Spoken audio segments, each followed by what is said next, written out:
বল গিয়ে আঘাত করে সোজা নিশাঙ্কার হেলমেটে। দৌড়ে এলেন ফিজিও, হলো কনকাশন চেক। 4 ওভার বাদে এবার এবাদতের বাউন্সার, বল গিয়ে আবারও নাড়িয়ে দিল নিশাঙ্কার হেলমেট। ফিজিওর দৌড়, কনকাশন চেকের পর এবারও ঠাই ক্রিজে দাঁড়িয়ে রইলেন লঙ্কান ওপেনার। দাঁতে দাঁত চেপে করে গেলেন ব্যাটিং, মাঝে তুলে নিলেন back to back test century. কলম্বোয় লাঞ্চ ব্রেকের পর এই পরিসংখ্যানেই স্পষ্ট নিশাঙ্কাদের উইকেটের জন্য কতটা ডেসপারেট ছিল বাংলাদেশের বোলাররা। 51% বলই বাউন্সার, কিন্তু তাতে লাভ হয়নি। উইকেটের জন্য টাইগারদের অপেক্ষা দীর্ঘ থেকে দীর্ঘতর হয়েছে। অন্যদিকে নিশাঙ্কা, চান্ডিমালরা রানের ফোয়ারা ছুটিয়েছেন। দিন শেষে যাদের জুটিতে বাংলাদেশের বিপক্ষে শ্রীলঙ্কার লিড দাঁড়ায় 43 রানের, তাও হাতে 8 উইকেট রেখে। 8 উইকেটে 220 রানে খেলতে নামা টাইগাররা দ্বিতীয় দিন থেকে মোটে 8 ওভার 20 রান তুলতেই অল আউট হয় 247 রানে। 3টা করে উইকেট তুলে নেন আসিতা ফার্নান্দো আর সোনাল দিনুশা। জবাব দিতে নেমে শ্রীলঙ্কাকে ঝড়ো শুরু এনে দেন পাথুম নিশাঙ্কা ও লাহিরু উদারা।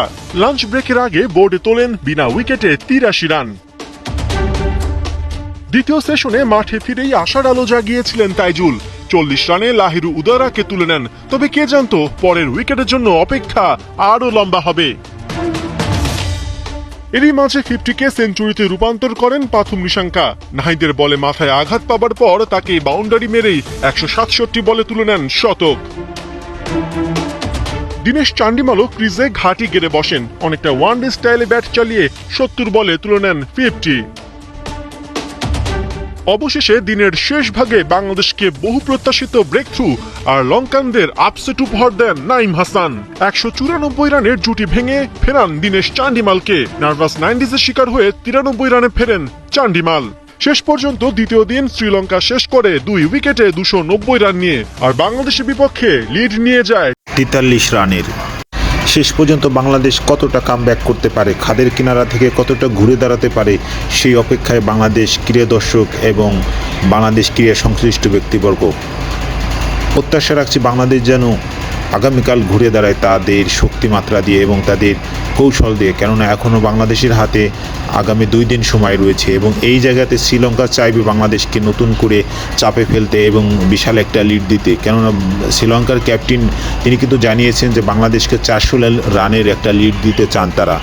সেই জায়গায় 400 রানের লিড হলে কিন্তু বাংলাদেশের জন্য এই টেস্টে ড্র করা অনেক কঠিন হয়ে যাবে। সেই জন্য বাংলাদেশের দ্রুত কামব্যাক করা প্রয়োজন। বিশেষ করে বাংলাদেশ পেস বোলিং ইউনিটের নাহিদ রানা এবং ইবাদত হুসাইন, তারা দুজনে কিন্তু যদিও আক্রমণাত্মক বল করছেন কিন্তু পরাস্ত করছেন, কিন্তু উইকেট পাচ্ছেন না।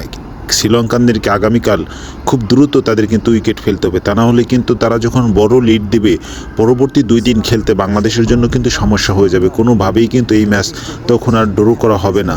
আর একটা কথা জানিয়ে রাখি যে এই কলম্বোতে ইতিপূর্বে কিন্তু 3টি টেস্ট ম্যাচ খেলেছিল বাংলাদেশ, যার সব কয়টিতে হেরেছে। অর্থাৎ বাংলাদেশের কিন্তু কলম্বো গ্রাউন্ডে কোনো সুখকর স্মৃতি নেই।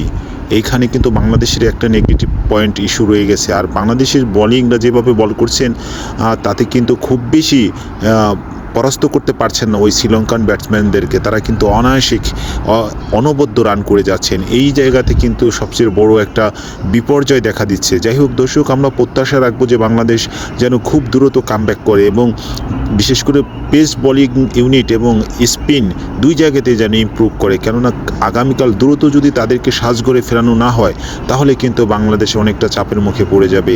আর বিডি বয়েস 10 সবসময় স্পোর্টস নিউজ কভার করে থাকে, তাই অনুগ্রহ করে এই চ্যানেলটিকে এখনই সাবস্ক্রাইব করে দিন এবং পাশে থাকা বেল আইকনটি বাজিয়ে দিন।